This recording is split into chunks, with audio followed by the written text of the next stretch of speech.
Hey everyone, and welcome to Portal 64. This is VYTALCast number 41. We're here with Laurelei? Lee? Lorelei. Laurelei. Okay, sorry for that. It's okay. Um, I just stink at like English, and I'm also from Utah, where we have like weird spelled names pronounced ways you did not think they would read out. Oh, I'm from So, Oklahoma. We've got that too. oh, okay, man. Okay, now OBS is just acting weird. Um, so I wanted to ask you some questions on like how you got into Ruby and like what got you into doing like reaction videos and your experiences so far with that. So, how did you discover Ruby? Well, the thing with Ruby was I didn't discover that first out of Rooster Teeth. I discovered Achievement Hunter first Yeah, that. because I used to watch gaming videos all the time, and so I was watching Achievement Hunter for a couple years probably before I started watching Ruby. And my little sister had actually been a fan, and she kept bugging me. She's like, "You gotta watch this show. You gotta watch the show." And I'm like, I don't know. I don't really like the anime style. I don't know if it's really my thing. And Hmm. like I watch the trailers and I'm like, those are pretty rad actually. And like I tried to get through volume 1 like 4 different times and I Oh, just kept really? stopping like too early. And then finally one day I just sat down. I'm like, I'm gonna watch all of volume 1, and I was hooked. And volume 2 and the it was like mid volume 3 when I was doing this. So then I like completely caught up within like one day, and now I'm like, oh, I gotta wait every week for it to come Wow. out. Bad things are happening. So, So was uh, like Volume 3 already out when you started that? yeah, it was like the first 4 episodes I think were Oh, out. okay. So Oh yeah, man. Yeah, you got into Ruby like right when it started to gain a big fandom because I was from like day one of Ruby, and there was like nobody that really watched it at the beginning, and a lot of hmm people were turned off by the art style like first day. And oddly enough, Achievement Hunter was kind of like my first gateway into Rooster Teeth.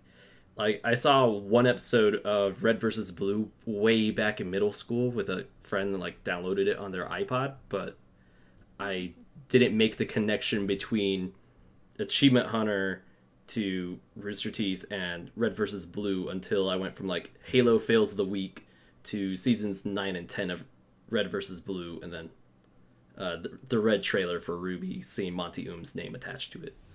yeah. So, wait, what were some of your favorite series from Achievement Hunter?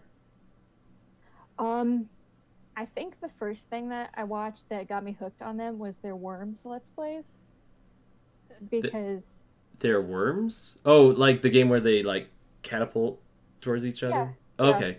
I they're never really watched any of those actually. I watched most of their like GTA 5 or whenever they play a Nintendo game. Um I watch a lot of their stuff, but Worms was one of the ones I like missed. it's hilarious. So Yeah, like I think yeah, I've seen it in like when they did Awu, they like sometimes say video of the week is worms, and I was like, why? I don't know. I just never like got interested in the game, so I just thought, oh, maybe I wouldn't be interested in the commentary, which isn't always true with Let's Plays. But yeah, yeah, I uh, get that. I watch like most of their stuff now though. So yeah. Like I was just eating dinner like an hour ago, and I was watching their like Jeff Bag number 5 because oh I'm a little yeah. behind. And oh, we got some people in the chat. We got John Ronald. Hello. uh, Quay. I never know how to pronounce that username when you show up, but thank you. And you're early for once. Yes. And Inspector Who and Verif and Thunderstorm. Thank you guys. Um, okay, Inspector Who Reacts is also saying Worms is amazing. So I hmm guess I need to add that to my watch list after I finish like Always Open with Matt and Bernie. But I uh, just remember Worms was a bunch of Gavin screaming. That's what I Yes, yeah. remember. a lot. Him and his bird sounds like Rah! Yeah. Sonny, you're still a little quiet. I don't know if you I'm sorry. Okay, that time we could hear you. But it's like, yeah, so people that are watching, if you could barely hear Sunny, you're not the only one, and there's not much I could do on my end. Or I don't even know, like, how quiet am I? Like, does this sound good or is this too quiet? you're better than how you were when we first started the call before VYTALcast. But Okay, well, I'm sorry, I don't know how to fix it. I'm gonna hit my like user settings, and I'm gonna turn up my output actually. Okay. So hopefully, please tell me OBS fixed. Okay, phew. Okay, OBS fixed after that. Also, speaking of like Achievement Hunter, a lot of people are mentioning Rage Quit. Do you guys like know if like Rage Quit is coming back? I don't think so. Yeah. I don't think so. There was a video recently where Michael was talking about how, like, since he's gotten older, he's just like killed his voice from doing Rage Quit for so many years. Yeah, I remember him saying that on an off topic. I'm not sure which one, but he said that, and I know he did like, was the last one in December, or he played like some sort of Santa Claus game for the last Rage Quit. Yeah, I don't know if it was this last December or the December before that, though. Yeah, my was Decembers a while blend. Yeah, I get that. All I know is like December 2015 was like purely Rooster Teeth gifts for me, and then I made like my past several birthdays just Rooster Teeth themed. So yeah. I don't know. I thought I heard Michael say at some point where like it wasn't really healthy for him to do it anymore. Like maybe he just wasn't as angry as a person. Something like that. I would imagine it's like good therapy to get all of that rage out, though. But you don't let it bottled out. You're like, yes, I get paid to just let my rage out. I don't have to bottle it up. I still remember like the video of like Michael's rage affects us all, and it's just basically everyone in the office, and they're like, we can't record because Michael's doing Rage Quit, and you can just hear through the walls him just cursing and stuff. And like they're on the floor above, and like Carrie stomps his feet. Like, no, we cannot start a sound war. Yeah.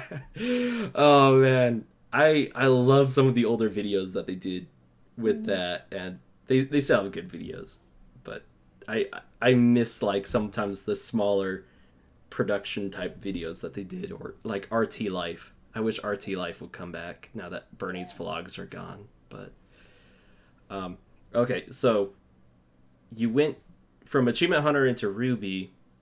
How fast did it take you to go from like Volume 1 to Volume 4? You said like a day? Oh yeah, I caught up with where they were at in Volume 3 in like 24 hours, and I was like, man. Shit. That's dedication.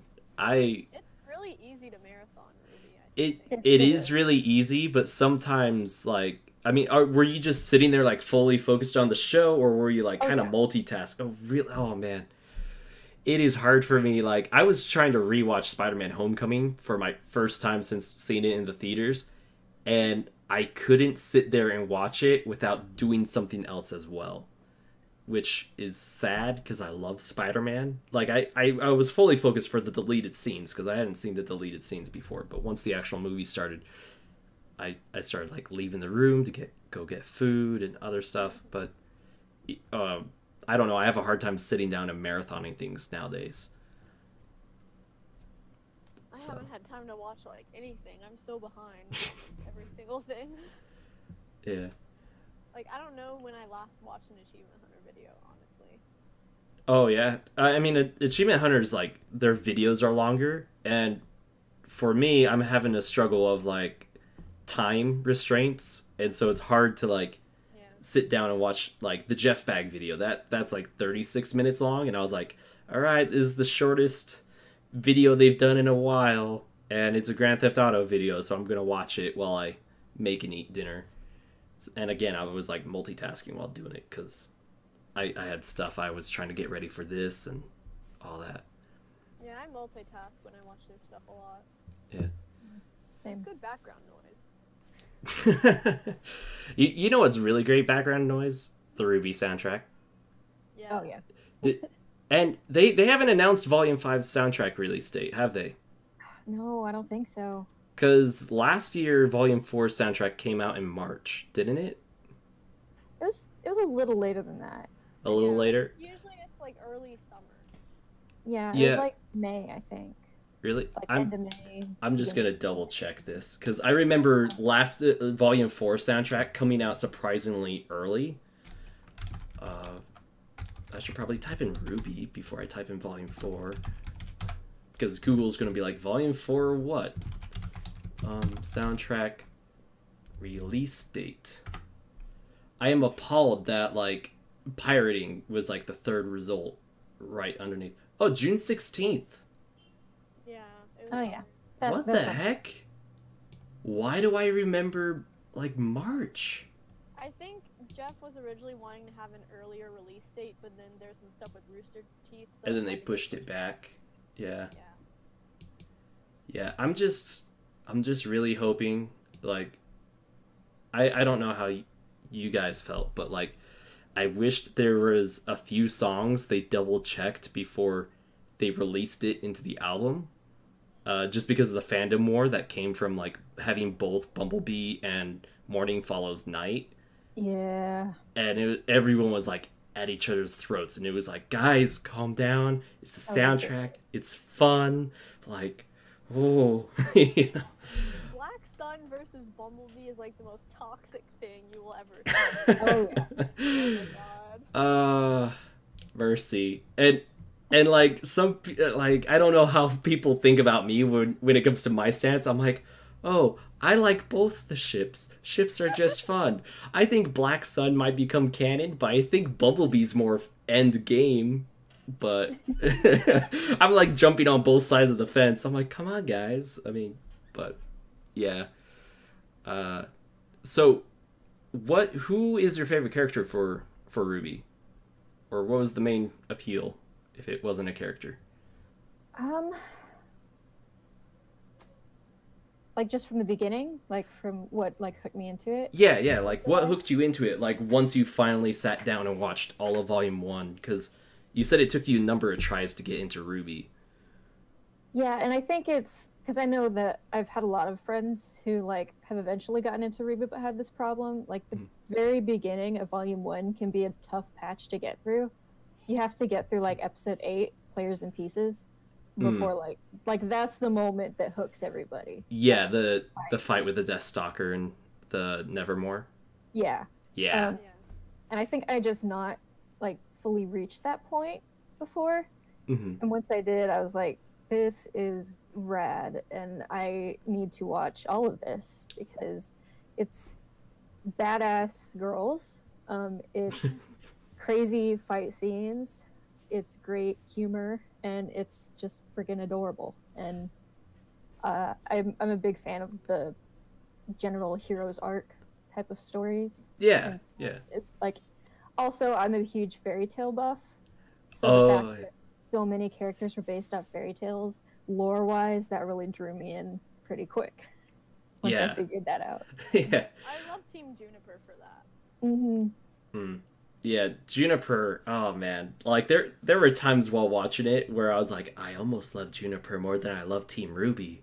But yeah. I love Juniper more than I love Ruby. Oh man. I mean, now that Pyrrha's gone, it's like, okay, I still love Team Juniper a lot, but Ruby's a lot like the fight's a lot closer than it used to be. And I saw going back to like our ship war comment, someone said, where was it?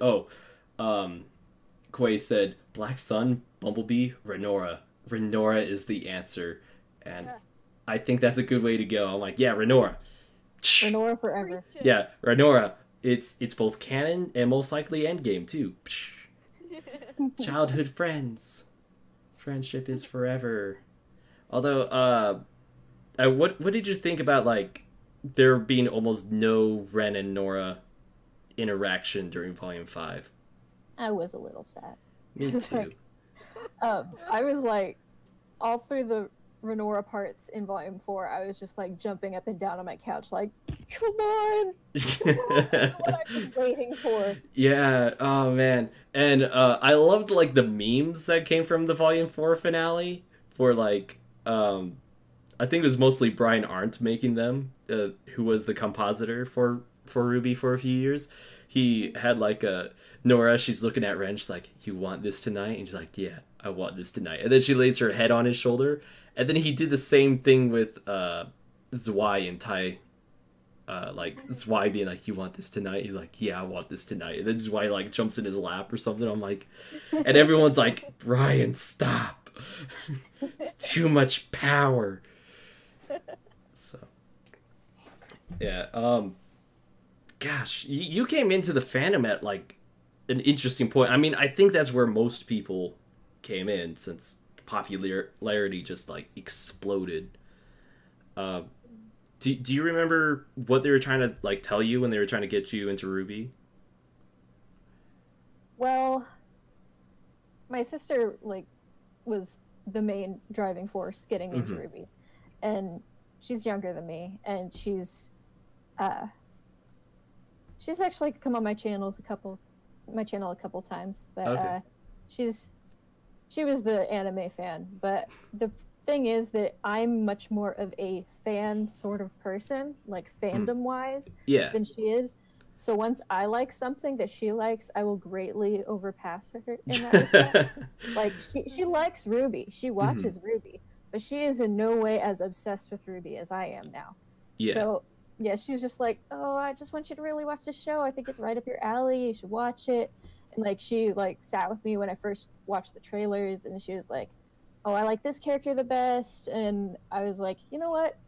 I think the White Tro is my favorite. I really like Weiss. She's really great." And my sister's like, "Really? You shouldn't like her." I was like, "Screw you." Oh man. I love her. I liked her from the beginning, and so just the character growth she's gotten over the 5 seasons was like, yeah. that's Oh, a tangent though. So yeah. Yeah, But like. yeah. Oh, you can keep going. I almost interrupted you. Sorry. Oh no, it's fine. I was babbling, but Feel free to babble. We got like an hour or hour plus if you wanted, but like for me, Weiss was like I like this character, but I don't like her as a person at first. But once we got into Volume 3, or even in Volume 2, I started to warm up just a little bit. And then Volume 4, I was like, Weiss is waifu, like, levels. It was like, I love Weiss. Like, it got to the point where I would randomly cry at work because I was thinking of Weiss. And I'm just like, she's gone through so much and she's so strong. And like, people are like, "David, are you having a meltdown?" And I have like tears going down my face. I'm like, I'm just so emotional over Weiss. And yeah. she's the best. Yeah. She's amazing. I love her. She's like my second favorite character. Oh yeah, after Ren. Yeah, but I remember like a couple of VYTALcasts ago, I was like, what if Weiss becomes my favorite character instead of Ren? What happens then? But like, I'm keeping it on the down low. Yeah. Also, I noticed you have Weiss's sword behind you. Oh yeah. And it looks amazing. I am jealous. Yeah, it's solid metal. I got it at a Comic-Con, and it's metal. Like I saw it and I'm like, man, that's a lot of money. I'm getting it. Dude, like I've seen someone selling her sword, but it was like out of that it's like a mix of like plastic and foam. Oh yeah. It was like one of those things where it's like it would hurt to be hit by it, but you'd probably break it by hitting someone with it. So yeah. Only downside of it is I can't wear it at cons. I can't like bring it when I cosplay because it's metal and yeah, but it's a little too lethal. Yeah. like all it's missing is actual dust, and then it's like no one could stop you. Like we got a rogue fan in the Comic-Con floor, and you're just like, give me the deal now, fire dust. I don't know. You can bring that thing through the RTX metal detectors. Oh, yeah, a little stop you right going into the main hall. Like, sorry, we can't let you into the main hall with such dangerous power. We don't care if you're a schnee. We can't take bribes. Quay's asking, question is, can you stab people with it? If you can you lend it to me for a couple of hours? Sneaky eye emoji. No. Yeah. It's like, I think publicly we should say no. That's a smart move on that one. It's, gosh. It's like, I mean, at least to make the blade part, it shouldn't be too hard to make. If you just go to, Lowe's or something, get a piece of steel. I only know because I got a Master Sword replica and it's homemade, so yeah, it's nice when you got like family with welding tools and they're like, oh yeah, you just draw the shape onto the piece of metal and we'll carve it out for you. I'm like, cool, here it is.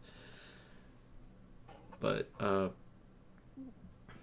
okay, how did you get into like reaction videos? Were you doing reaction videos before you got into Ruby, or did that come later? It came later. I was actually pretty late in the game to reaction videos compared to a lot of other people. I really started watching reaction videos a bit before I started watching Ruby, but Ruby was when it really took off, when I was watching more reaction videos. I like looked for everyone's reactions to Ruby. I watched through so many different people's reactions to the first 3 volumes, and I got to a point where I had watched the first 3 volumes of Ruby so many times that I can probably literally recite them from memory now. Oh man, yeah, I can only remember like certain lines at certain parts, but like Wise's line, like, looks like she made our plan fall apart and stuff like that. Yeah, I could say that whole scene, but I won't. But it's like, I just thought reaction videos were so cool, and it got to a point where I had moved out for college and I had my own place for the first time, and I was like, you know what, I think I could do reaction videos. And I started with Ruby Chibi and Camp, the first seasons of those, and started doing reaction videos. And I mainly got into reaction videos because when I was younger, I just have a very emotive face when I'm watching things. Like, my parents and my little sister would make fun of me if we were all watching a movie in the same room together, because I would get really emotional at the weirdest parts, and they'd just be like watching my face instead of the movie and laughing at me.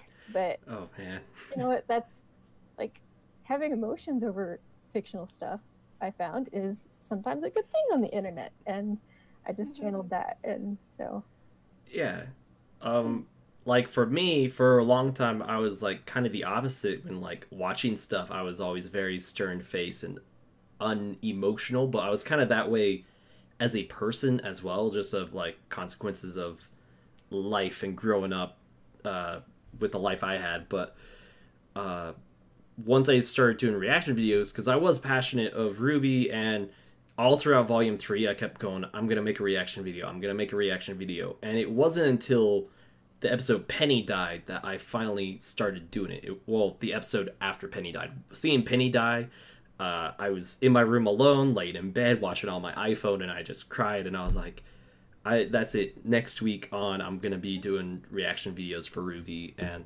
that's kind of when I started, was episode after that on, which was only like the last 3 episodes of Volume 3. And I was very scared of like copyright strikes and stuff like that, because I've been growing my channel for so many years, and I still only had like 20 subscribers at the time, and I was scared of like, oh, I would hate to like start all over again. I already got like 200 videos on my channel, and so I didn't have like even the visual up. All I had was like the audio from my TV and then me, which was very boring to look at, I'm sure. And especially when I'm like stern face and like trying to make comments, but because I'm not used to like talking out loud to myself while watching something, it was like, huh, cool.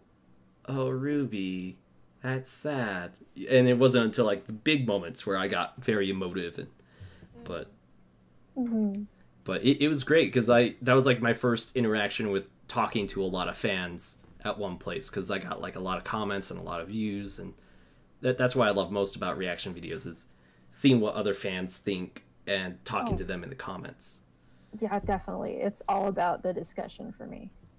Yeah. Yeah, that's why, like, when I was watching Ruby Volume 3, I was getting so into it. I was so obsessed that after each episode, like, I would spend the whole week trying to talk with my friends about it, because I had a couple who watched it, but they weren't nearly as excited as I was. And then I discovered Arnold's videos, and I was like, oh my gosh, there's someone who shares the same feelings about me. So that was like what kind of inspired me to react. I only reacted to the last episode of Volume 3. That's when I got into it, into making the reactions. But it's just, his videos kind of inspired me, because I realized if I was so happy at seeing someone else who felt the same as I did, so passionate about the show, then I guess I kind of want to see if I could be that person for someone else, or just show people that, like, you can care a whole lot about this.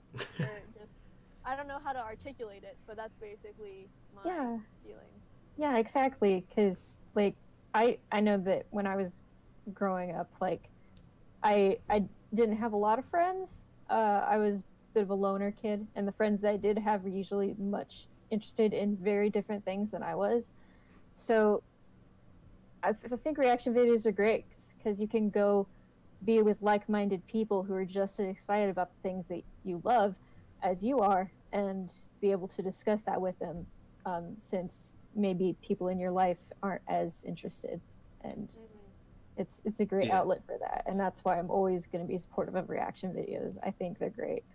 Yeah, definitely. Like, I don't have anyone here that I live with to talk to about Ruby or Rooster Teeth or any of that. So most of my friends that I talk to and interact with are online, and a lot of that is all thanks to Rooster Teeth, and they're just an amazing company and an amazing community on top of that. And that's kind of why I felt safe about doing reaction videos to that, and not something like Doctor Who or something where I know BBC is a little bit more strict about their copyright. But it was just nice to get like a lot of comments and talking to people. And I think when Ruby Chibi started, it became a bit much to like be doing it every week for like a 3-minute long video, and like avoid the copyrights, because I think it's like near the end of season 1 of Ruby Chibi that Rooster Teeth started doing like the copyright claims, and it started being a little troublesome, because it was like the unblock system that started happening, and then even more so in Volume 4. And then Volume 5 was like a nightmare for me when it came to that. So Trenton Dixon asked a question about if any of us have any predictions or hopes for Volume 6. Do you have any? I don't know how well you guys know me and Ruby and my ships, but I am the self-proclaimed captain of the good ship Snowbird. The fact that Crow and the girls are heading to Atlas. Yeah, the Crow and Winter reunion. So happy. Yeah, I'm excited for that too. And like some people think I'm like kind of weird because I'm a guy shipper and like I talk about ships a lot. But it's like, guys, you don't understand. I live through these ships vicariously. I have no real life romance. Is the closest I get. So and I love them so much. Like, that episode of Volume 3 was my favorite for a long time. Yeah, Brawl in the Family. Yeah. Like, the fight was amazing. Yeah. And they just have, like, such great chemistry. Like, yeah, like, to see the chemistry between the two characters through their actions. And it wasn't, like, all words. It was like, oh, obviously Crow is taunting her and teasing her, and she's obviously getting all fired up about it, and there's a lot of passion in this fight. And then they validated it in Chibi. Oh man, yeah, gosh, it's so great. Yeah, and Hunt SD, he's bringing up like copyright. He's like, oh, copyrights are still terrible with Nomad and Nowhere. But like, I know you do more than just Ruby how is it different doing reactions for like outside of Rooster Teeth for you? It's a lot different because Rooster Teeth's great in that they, other than like the initial copyright blocks, they will unblock it and they allow you to do the reaction to the whole video because a lot of their company likes to see the reactions that fans have to the content. So that's really great about that, but it's a lot different when you're trying to do a lot of other shows. Like NAPoolX or Viz Media stuff?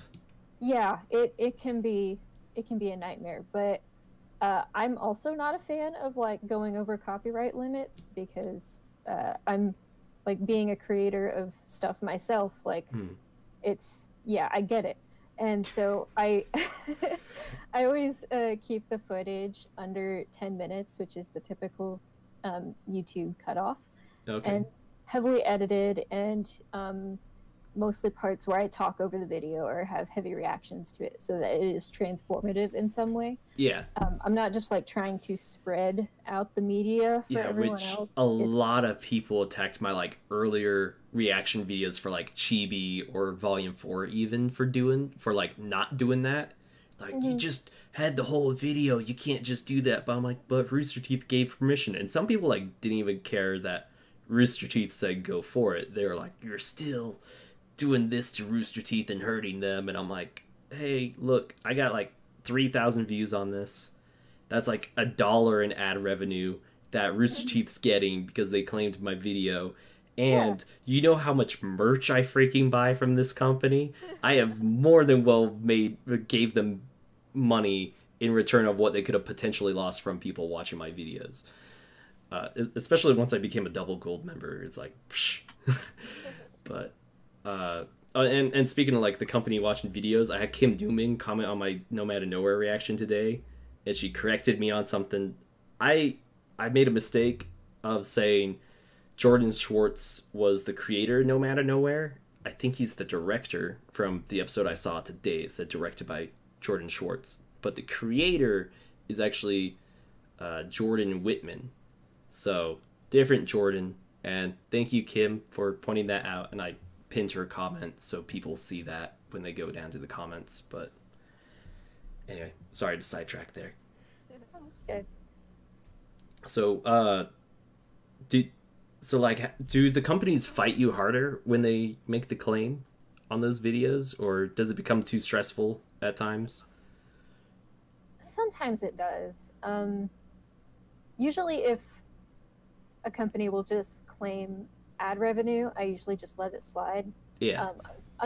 Because there have been a couple times where companies have started claiming my videos and I've gone and looked into them and they don't own the material. And I had that happen once. So I'm able to fight that and I got that dealt with. But most of the time it works out pretty well. There have been a couple times where I've been like blocked beyond all recognition and there was nothing I could do about it. Oh my gosh. And, I haven't gotten strikes yet. Strikes are the bad ones. Blocks are so bad. Yeah, strikes are the ones I'm like paranoid of. And like even when I get a block from like Rooster Teeth and I know they're A-okay, it still stresses me out to like do the dispute to get unblocked. I'm like, I always type it, I'm like, please don't strike me. Just do the ad revenue, please. I have viewers, you know. I'm like, please don't strike me down. But I don't know, like some people like Nerds of Oz has figured out like the right schedule of like when to upload a reaction video so you could do the I just said the word not too long ago, the appeal to the thing, and then like it'll be ready for when it's supposed to go public. And during Volume 5 I was like too slow on the uploads to like get them unblocked on time, and that I noticed that greatly affects like viewership. Have you ever had any issues with that? Like... there was like most of the time I'm also way too late in getting in my appeals, and so they come out like 2 or 3 days later than normal. But there was a time during Volume 4 where I also kind of figured out the sweet spot for getting that done. And then like I noticed my videos were getting tons of views because everyone else's videos were blocked. Yeah. Yeah, it really causes an imbalance when everyone's uploading at different times. But yeah, it gets a little weird that way. Yeah, I remember with Volume 4, I figured out like the right thing, and then it was like right during the last episode or something, I followed exactly what I was doing right, and it still like got blocked and all this other crazy stuff. I'm like, no, what are you doing? You know, but yeah, with Volume 5, I think I just got Volume 5 was a weird time for me because I wasn't in like the most positive of mindsets, and so I was kind of like self-destructive with like, fine, you block it, I'll wait for it to be unblocked and stuff like that, and then I'd feel bad that the views aren't good. I'm like, oh, my views are terrible, but it's like I could easily fix that if I wanted. But yeah, what did you think of Volume 5? it was interesting. Nothing's ever gonna pass Volume 3 for me personally. Yeah, Volume 3 is like the god tier good. It was Hey, incredible. thank you, Blue Husky, for subscribing. Okay, sorry, continue. it was just perfect, but I feel like Volume 5 was definitely trying to get back up to that level. I feel like they just slightly missed the mark. They even Carrie was tweeting about how like, yeah, we had some issues with pacing this volume and stuff, and like, but I don't know, it was awesome. I loved it. Like, I'm not like ragging on it, but yeah, I think it's like second best volume of the show. Yeah, I would agree, it's pretty up there. Strong second place. Volume 4, I still don't know where to place because I loved it for a lot of reasons, and then there are like some other reasons I was like, not so much. You know, like I loved it episodically, but then having it in one big thing, not as much. Yeah, I get that. Yeah. I think I had a similar thing.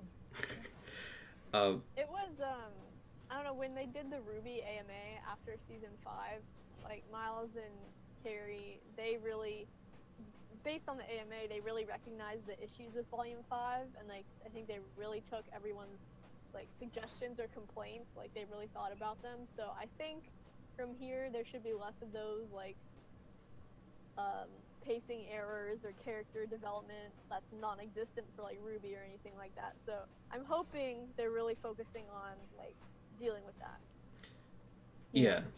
And I think it's good to give like constructive criticisms for Ruby, but I think there's also like a fine line where you could step over that too.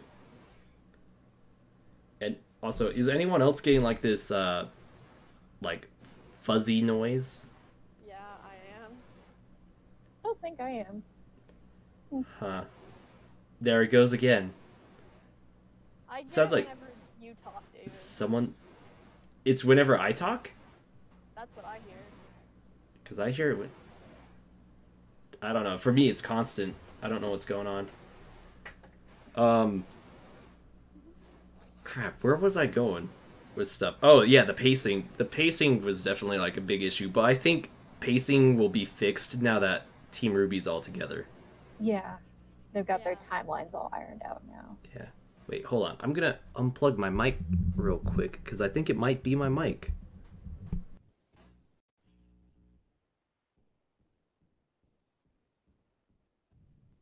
We're so professional. Is it gone? No, it's coming back. I get like it sounds like something hitting something.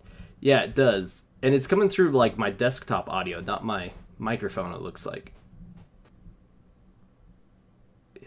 Oh, hey, it's gone. And it's back.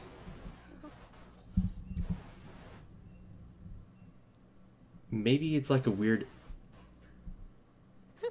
I think it's an echo. That is so weird. Yeah, maybe. I don't know if this is like a Discord issue or not. I don't know.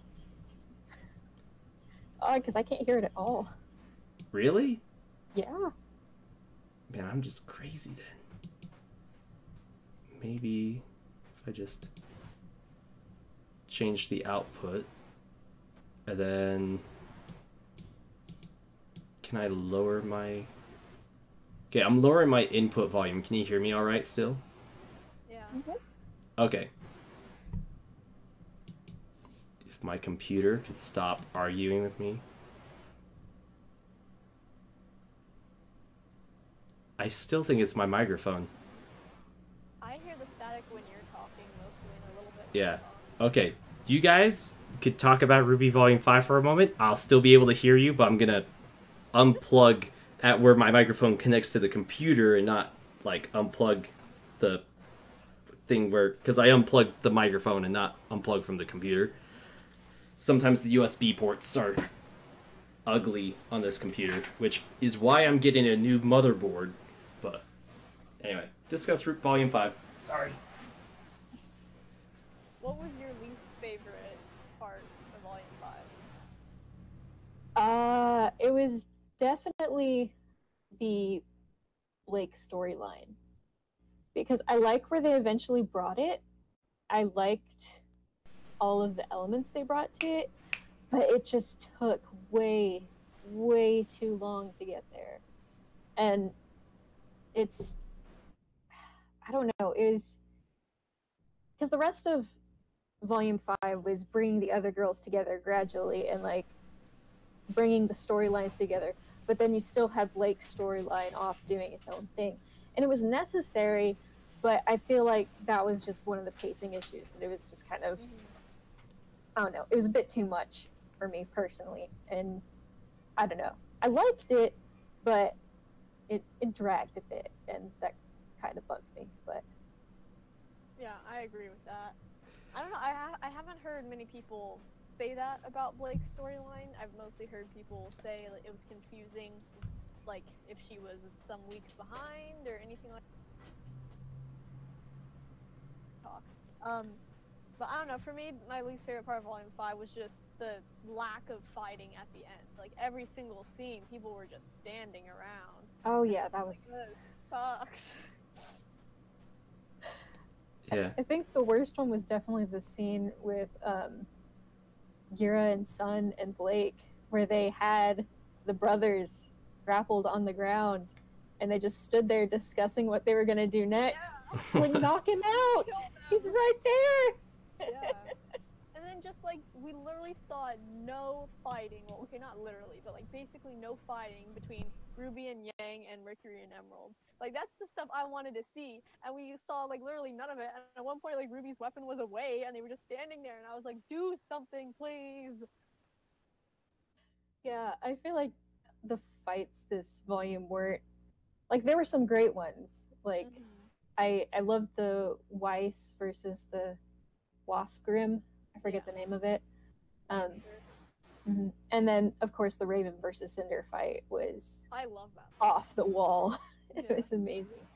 But, yeah, I think they're still trying to get into the rhythm with the new animation style with fighting. Just kind of get it back to the level that it was with volumes 1 through 3. But yeah. Verif doesn't want us to talk about the negatives. I just was trying to think of a question so we wouldn't just be sitting here in awkward silence the entire time. So, sorry, I still really love Ruby. Ruby is great. Can you guys hear me now? I think the sound is just happening regardless of my mic. And it's bothering me that I don't know the source, but it's funny you mentioned the animation for the combat. Wait, was it about the combat you're talking about? Okay. It is getting worse when I talk, but I don't think me talking is the worst. Okay. There was like a Q&A with RTX at the panel that I was not at, and someone mentioned the combat, and like Carrie said that the animators were following a storyboard he made himself, and that they were strictly following the storyboards. So I think it just might be that Carrie, because he's not an artist or a animator, was not having like a stylishly good storyboard And I think if we just give the animation team freedom to animate the fight scene themselves and make it look like the way they want, maybe Carrie could say, I want a moment like this and a moment like that, and just give them the freedom to make it the way they want it to look, then I think we might have a greatly improved combat scene. Definitely. Because I think one of the things, like, I hate to be like that person of like back when Monty was writing it, but back through volumes 1 through 3, I think what made it so cool was Monty's choreography, because he had that theory of using fighting as a sort of dance style. And yeah, there was rhythm to it. Yeah, the rhythm, the music in the fighting, and that was kind of what made it so unique and fascinating to watch. And I think they can still find that element again while still branching off into the new animation and their new style as they continue. Yeah, and I think with the Weiss trailer for Volume 5, the Blake versus Ilya fight and Raven versus Cinder were all great signs of getting back to that or improving the combat. It's just a need of consistency of quality. And as someone who does martial arts and has studied video production, I know in sparring and fighting that usually you get a rhythm, or how you try to get more points off of the other person is you figure out their rhythm and adjust yours to that to get through their openings. And then also through like video production, you always want a type of rhythm going with the combat and the cutting and the soundtrack of what your video to make it very good. And Monty nailed it on every level of that. Mm-hmm. Yeah, I feel like the Weiss short in particular just kind of really hit home for me. It just really was kind of a callback to the old style, but while still using the new style. Yeah. And, like, I really like that short. I loved it so much. I got so excited seeing her like back in her original costume, and like seeing it in the new animation. I was like, it's so pretty. And thank you, Gamer Player 08 for subscribing. It's just magical to see like things go back to like the retro style, but like improved in looks, I guess, and also to like see a little bit more growth between like how her relationship and Winters was back at home, and kind of like getting more background on like Weiss pre-Volume 1.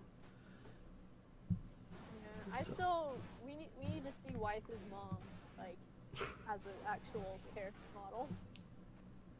Yeah, seeing her drunk in the courtyard or something. Yeah.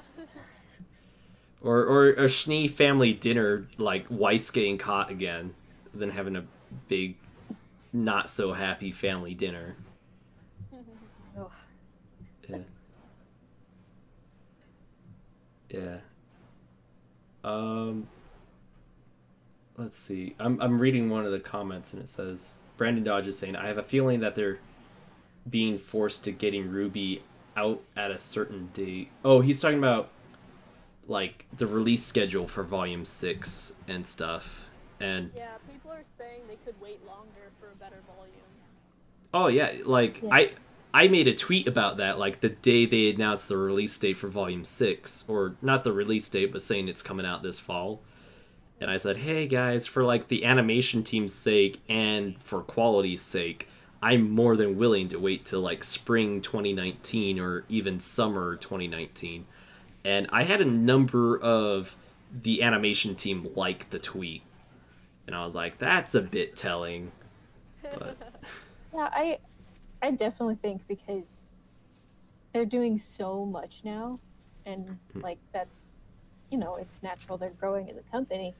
But I feel like Ruby's something very special that they've created, and I would definitely wait longer for it. Yeah, and I think it was like Miles' tweet where he said like, oh, this is all the stuff we got planned for this summer for Rooster Teeth animation, and it was like Nomad of Nowhere, Red vs. Blue Season 16, Genlock, Ruby Chibi, and then Camp. Volume 6. Oh, and Camp. And then there was also like the and more, hinting that like there's some unannounced stuff still in the works, and it was like, guys, like space stuff out, like we're gonna be swarmed with like content, and I always feel like overwhelmed with like trying to keep up with Achievement Hunter and Rooster Teeth, but I also like Funhouse and Sugar Pine 7, so I only have so much time in the week. It's like, calm down, Rooster Teeth. It's okay to space stuff out, but yeah, and like Connor Bobbitt just said, like, quantity does not always equal quality. Definitely. Yeah. So, did you ever watch Red versus Blue? I'll take that as a no. It's okay. Like, no, I have. That's the thing. It's a long and weird story that my subscribers know about. Like, oh yeah, I watched like the first 10 seasons, like a couple years ago, and then I stopped. I don't know why I stopped, but I stopped. Was it because Monty stopped? No. First, season 10 was like the last season he worked on, but no, it was just that, like, that was just a point where I guess I got busy doing other things, and it just became like, I don't know, I just kind of dropped off watching it. And then when I started my channel up, I thought, you know, I could probably get back into reacting to this. The problem is I don't remember what's happened in the last few seasons. So I went back and started reacting to them again. And then my schedule got so crazy that I had to stop the reactions. And now it's back on my schedule again, but I still haven't gotten around to starting it back up again. So it's an endless cycle of, I need to watch it, I want to watch it, I have not watched it yet, sort of thing. Yeah, I've had that with a number of shows, and I know at work I was talking about one of them, and I just can't remember for the life of me right now. Because someone messaged... Sunny, did you message on Discord? Yeah. Okay, I couldn't see it on my phone, but John Ronald is talking about, like, it's fun to rewatch Red vs. Blue with Murderer Birds, but yeah, for me with like YouTube scheduling stuff, it's tough to do because now I'm like, I have more jobs than usual. Like, I have my part-time job, I work at a music studio now as head of video production, and so I have a lot of responsibilities there, and then now I have like YouTube on top of that, and like miscellaneous jobs that pop up here and there, and it's hard to like schedule all of that and still have like leisure time, and I'm really trying to make it so that YouTube is my leisure time. Like right now I would count as my leisure time, but like video editing I do not count as my leisure time. Definitely. It's not easy. Oh, people are like, oh, you just watch a video and then you do a couple edits and put it up. How hard can that be? It's like, you don't know. No. You have not done it. Yeah, it's like, no, you have to suffer through your vanilla version of the video, and it sucks. And sort through footage of your own face. Yeah, yeah, like, and then you also have to hear what your voice sounds like from a camera or a microphone, and you're like, do I really sound like that? And like, sometimes you'll like catch yourself saying something that's incorrect in the video, and you're like, oh no, I can't let people think I'm an idiot. So then you'll like make a text edit saying like, no, I know it's this, I just for some reason said that. And then you'll always get like the YouTube comments that like ignored the text edit, and you're like, no. It's like, the text was up there for 8 seconds. How did you not notice it took up a good portion of the screen? Like, it blocked the episode footage. How could you not notice it and read it? But like there'll be times where, I don't know about you, but sometimes I call Ozpin Oobleck or Oobleck Ozpin, and people will be like, it's Ozpin, not Oobleck. I'm like, well, obviously you know who I'm talking about, and it's an easy mistake to have. And during Volume 5, I had a lot of stuff like that where I'd say something, or, oh, actually, Volume 5, one thing specifically, and I want to know like what you thought. A lot of people were mad at me when I talked about Crow and his approach to Raven, and like how he was like gathering huntsmen, And I always took it as like he's gathering huntsmen to go talk to Raven, not to like ambush her and attack her, but as like a you guys are here if I need you type thing. Okay. Like Yeah. he's gonna try to talk first and then like fight second, and then Raven, when she came up with Lionheart, she's like, "Oh, you're gonna attack and ambush your own sister," and I verbally said, "No, that wasn't his plan," and people got furious at me for that. Like, do you think he was gonna ambush, or do you think he was gonna like use words first? I don't think it was necessarily ambush. I mean, I feel like Crow's definitely more the hey, let's talk about this sort of person out of the siblings. Mm-hmm. But I think anyone would have been stupid to just walk in and talk to Raven without being prepared for some sort of fight. Because she is a dangerous person. Like, they established that from the very beginning. And she has her own little army. And she has the Spring Maiden, which, you know. And Crow already tried to talk to her. Mm-hmm. Yeah. And at that point, it's just a matter of, like, we need to prepare for what's probably going to happen rather than just... Yeah. A lot of people were just like, no, he was gonna like ambush them or like sneak in and like have a sneak attack, and I'm like, no, I think Raven grossly like overstated what his plan was to Lionheart to make Lionheart think Crow is a bad person and stuff.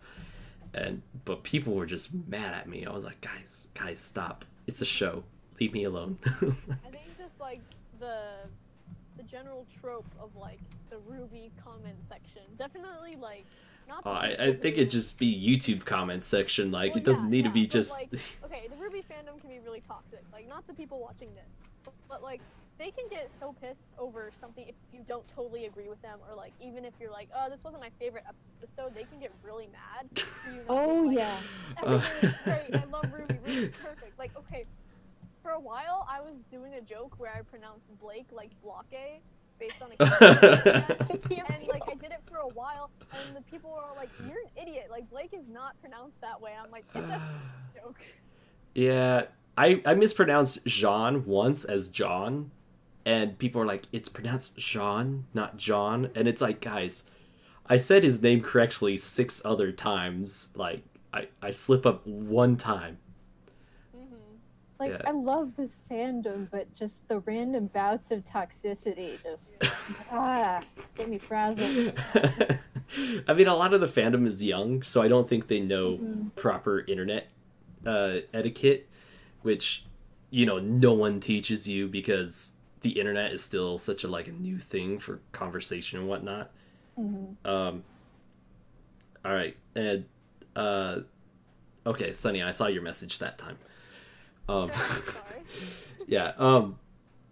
Wow, Luca Blight. Yay. Thank you so much again for a donation. You're like my top donator, and I love it. Thank you. Yeah. There's a notification for it. Says, so when will Ruby be the main character again? I know none of you know, but this series is lacking. Your doggo is so cute. Oh, thank you. Hi.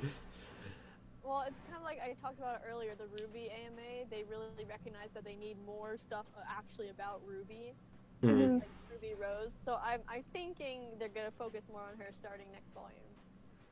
Yeah, and I could see her now being with Yang and the rest of the team being like a good tool to bring that out for her.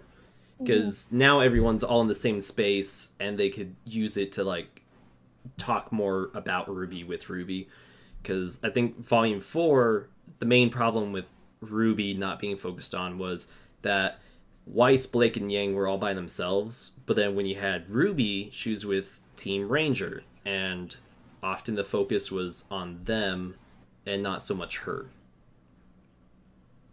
So, I also think that in terms of where Ruby's character development is going to go from here, I find myself kind of agreeing with what Lindsay said at RTX last year. She said in a panel that she wanted Ruby to reach a point where she wasn't hopeful anymore, where she just hit absolute rock bottom. Yeah, and, like, breaking point. Yeah, and I can definitely see that being a good point for her to get to as a character, because that's where she's been for the past several volumes, is just like this beacon of hope, this character that they've built up as a special, hopeful soul.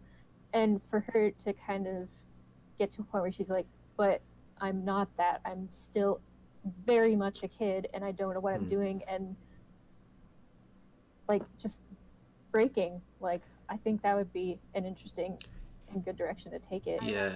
See them suffer. I think, yeah, I think her conversation with Oscar was like a great start for that.